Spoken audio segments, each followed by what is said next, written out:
నమస్కారం, welcome to 108 news Telugu. నా పేరు గౌరీ. ముందుగా బులెటిన్ లో హెడ్లైన్స్. గరికపాటిపై దుష్ప్రచారం, వారిపై చట్టపరమైన చర్యలు. ప్రియాంక గాంధీపై అనుచిత వ్యాఖ్యలు, హైదరాబాద్ బీజేపీ కార్యాలయంపై యూత్ కాంగ్రెస్ దాడి. కుంభమేళాలో అతిపెద్ద యజ్ఞకుండం, గోవుకు రాష్ట్ర మాత హోదాను ఇవ్వాలన్న డిమాండ్తో ఇక్కడ నెల రోజులు ఏకధాటిగా యాగం. ఇంటర్పోల్ తరహాలో భారత్ పోల్ పోర్టల్ను ప్రారంభించిన అమిత్ షా.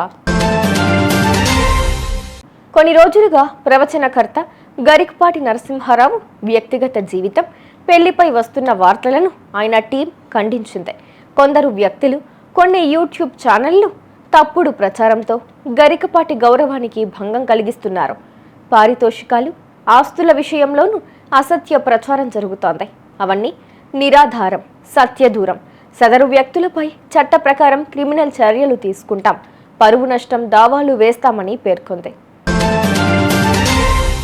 నాంపల్లిలో కాంగ్రెస్ భాజపా కార్యకర్తల మధ్య ఘర్షణతో ఉద్రిక్తత నెలకొంది.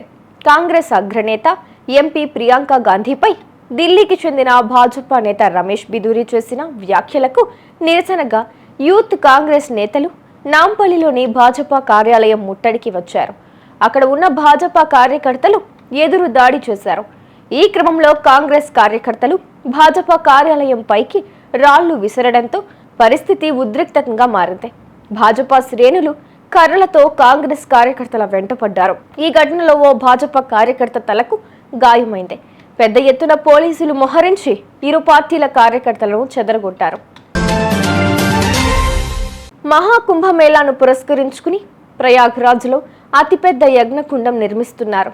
గోవుకు రాష్ట్ర మాత హోదాను ఇవ్వాలన్న డిమాండ్తో ఇక్కడ నెల రోజులు ఏకధాటిగా యాగం నిర్వహించనున్నారు.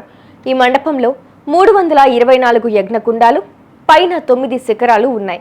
ఇక్కడ ఒకేసారి 1100 మంది యజ్ఞ క్రతువును నిర్వహించవచ్చు. జగద్గురు శంకరాచార్య ఆవి ముక్తేశ్వరానంద సరస్వతి నేతృత్వంలో రోజుకు 9 గంటల యాగ క్రతువు కొనసాగుతోంది.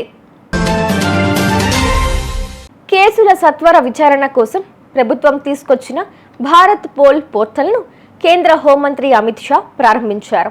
కేంద్ర, రాష్ట్ర ప్రభుత్వాలకు చెందిన దర్యాప్తు సంస్థలు ఇంటర్పోల్తో సులువుగా కనెక్ట్ అయ్యేందుకు ఇది వీలు కల్పిస్తుంది. ప్రపంచవ్యాప్తంగా ఎదుర్కొంటున్న సవాళ్లను గమనించి మన వ్యవస్థల్లో మార్పులు చేసుకోవాల్సిన, ఆధునిక సాంకేతికతలను ఉపయోగించాల్సిన సమయం ఇది. ఆ దిశగా భారత్ పోల్ అనేది ఒక అడుగు అని అమిత్ షా వెల్లడించారు.